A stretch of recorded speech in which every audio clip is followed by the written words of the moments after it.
The University of Iowa's Tippie School of Management is one of the nation's top-ranked MBA programs.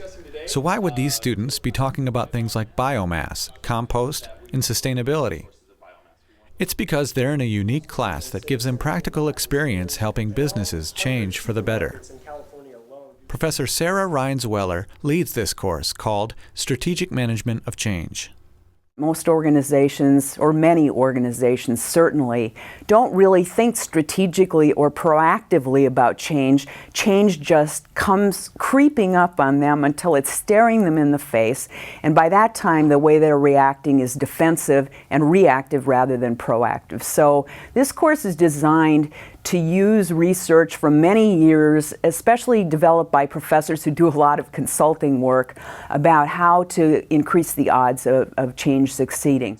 Sarah collaborated with the university's Office of Sustainability to design real-world projects for the students that involved organizational change.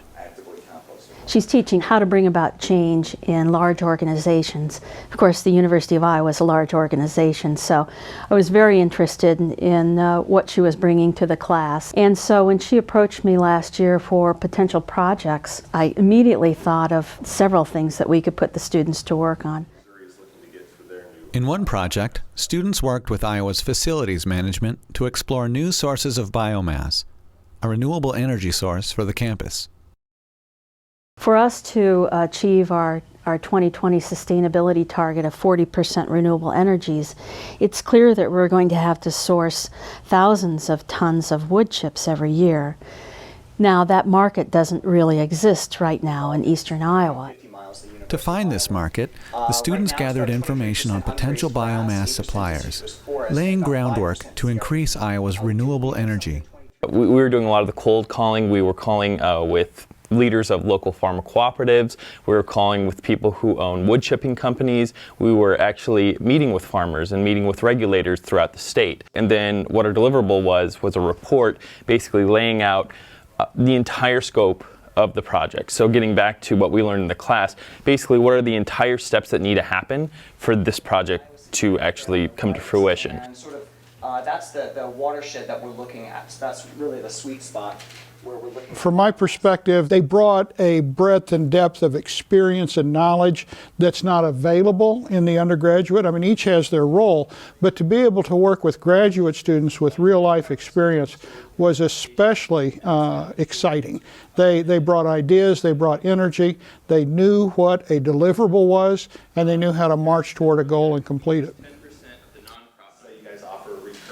Another project took students into the business community, helping a local food market improve its operations.